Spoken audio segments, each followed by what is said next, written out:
Peggy 16.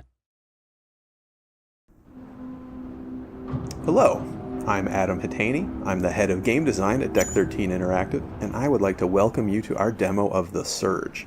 With me today is Sebastian Zoibelt. He'll be doing the driving today. But before we begin, I'd like to give you a quick summary of our game. The Surge is a hardcore action RPG with a focus on tactical melee combat. We're in a dystopian near-future version of Earth. You can see here from the surroundings, things are a little broken up. In our game, global warming and ecological problems have advanced to crisis levels in the world. Likewise, the global economy is in shambles, so regular men and women are in a lot of trouble. It's really difficult for people to find work, so our hero, Warren, is lucky to have found a job at all, particularly at a company like Creo, which is dedicated to solving the world's ecological problems. So his first day on the job, he's getting his exo rig applied. You can see here attached to his body and some of our other materials. But something goes very wrong with this process. He loses consciousness and wakes up here. So let's get going. Okay, so this is an operations center. Functions a bit like a hub for us. You can do some crafting here. You can use your tech scrap to level up your exo rig, but we're not going to do that yet. We're going to head right into the action. This is one of our new coworkers. He's not in very good shape, as we can see. He's a little aggressive. I think we're going to need to defend ourselves. Now, melee combat in the Surge is stamina based. That means that while you're in combat, you're going to need to manage your stamina resource, or you might find yourself unable to complete a combo that you want to finish, or unable to dodge away from a counterattack. It's just something you need to pay attention to while you fight. And in the Surge, attacks are not light or heavy attacks, but rather horizontal and vertical attacks. And that's because the swing direction of your attacks actually matters. In the Surge, you can see here, you can target specific body parts. So directing attacks towards unarmored or vulnerable areas deals increased damage. It's more likely to stagger your opponent. So it really pays to observe your enemies, pick out their weak points when you're going in for the kill there. Another thing that we really like to emphasize is that it's really good and beneficial for you to scan your environment, to look around for enemies and loot. Exploration is really important to us. So looking around, we see this guy in the dark banging his head. Now, he's different from the other enemies we fought so far in that he has a helmet, which is something that maybe we want to take home with us, make it ours. So that brings me to the other aspect of body part targeting, which is that if you target a body part and deal enough damage, you will then be able to use combat energy, like this, to execute a finishing sequence. It's mean. So you chop off that body part and you loot it, and then we can take that back to the operations center where we can use our new blueprint to craft that helmet for our very own selves.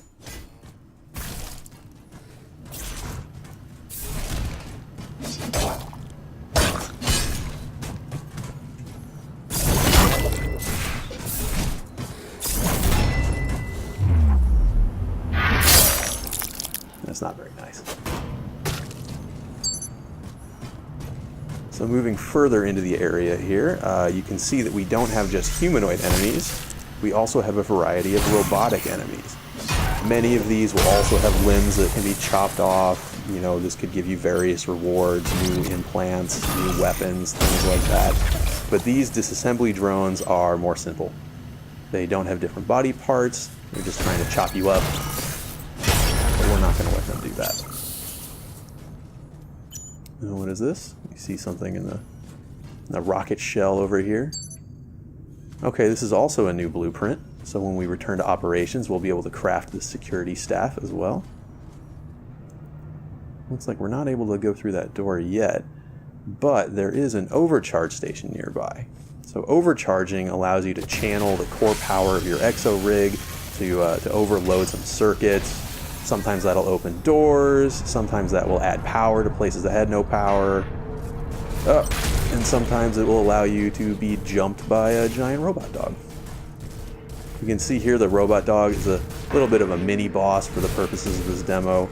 It's much more aggressive than the other enemies we fought. deals a lot more damage, but you can see it also has a weakness.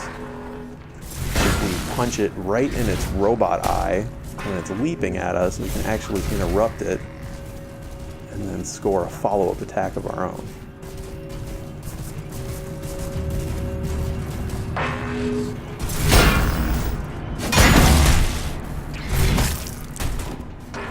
Be careful. Alright. Now that we have him taken care of, we can explore the warehouse a little bit more. Oh, maybe he'll be friends. No, I guess not. I guess he doesn't want to be friends. Something that's really important to us is that all of our enemies have purpose in the world. You can see that these guys, they have a heavier rig, they have these forklift weapons. You know, they really fit in the area that they're found. They're kind of like these mover, loader employees, but the way they yell and attack you shows that there's something still a bit wrong with them. So up here is an exo lift. Why don't we try that out? Or we will not. We will deal with our friend here, and then we will use the exo lift. Our two friends.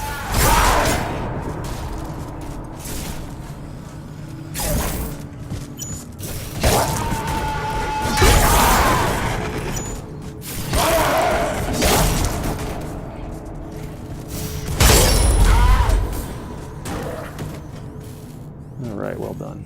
2 for 1. Okay, so an exolift, it's the way that Warren can reach different vertical areas, can go higher or lower.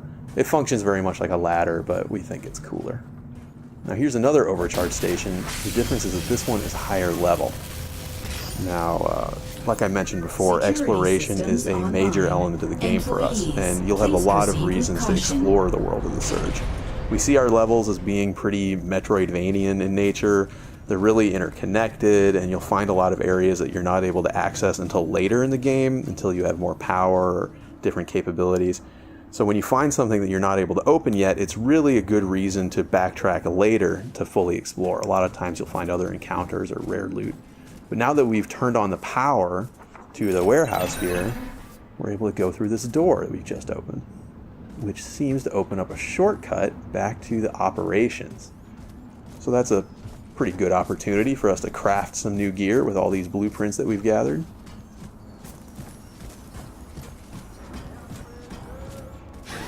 This is not a scheduled break time. I think it is a scheduled break time, thank you.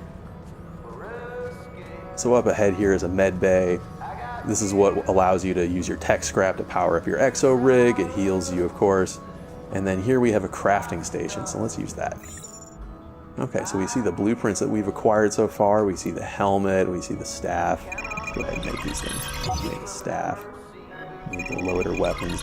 And this is really the core gear loop for the game. You know, you cut off pieces from your enemies, you learn the blueprints, and then you use those to craft new equipment for yourself. So let's go ahead and try on some of these things that we've crafted. Security staff, loader weapons,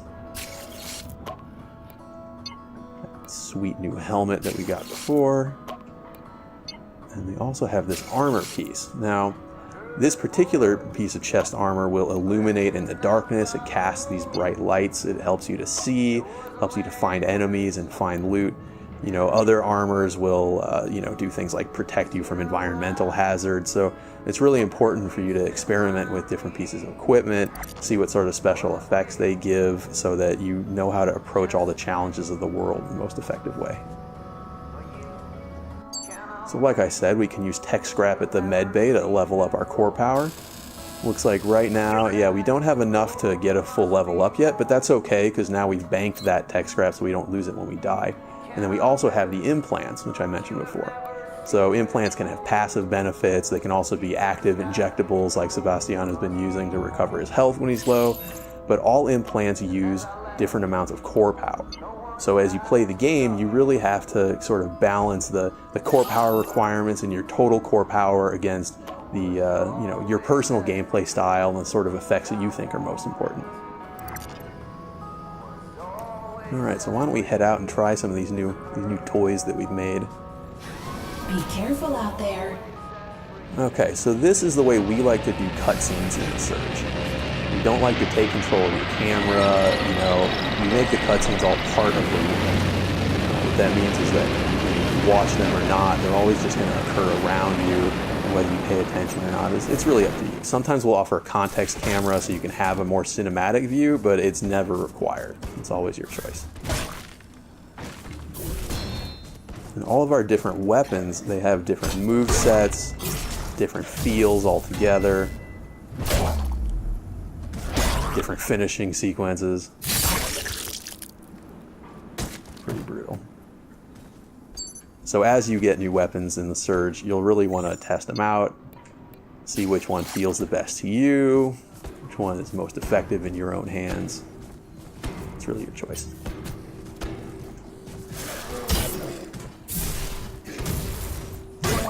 See, the loader weapons are a bit faster, more agile, a little more combo-y, but also pretty brutal. Okay, so now that we're more comfortable with these new weapons, why don't we go back through the shortcut and see what's on the other side of things.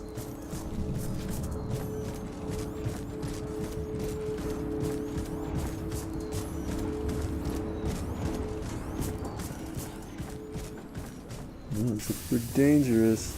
Reboot in progress. Okay, yeah, so I was talking before about the context camera. This is what lets you have a more cinematic view as this angry boss robot gets up out of the rubble. You can watch it if you want. You can also prepare for the boss fight. That's totally fine. You can see he wanted to shoot you with the railgun. Fortunately for him, it is malfunctioned, so he's going to have to use a little bit more of a personal touch.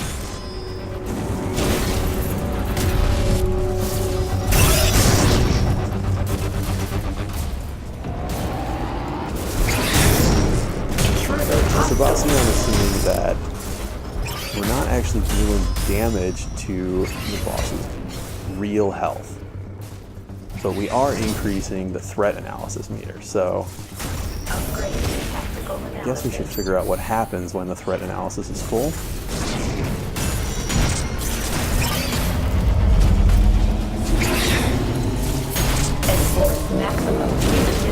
Punitive measures, huh? Rehabilitation implemented. Well, of course. Rockets.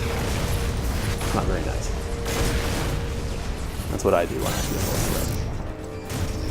threat. But we still haven't dealt any damage to its real health bar. So maybe, if we're careful, use those rockets against it somehow. Well, it's pretty close.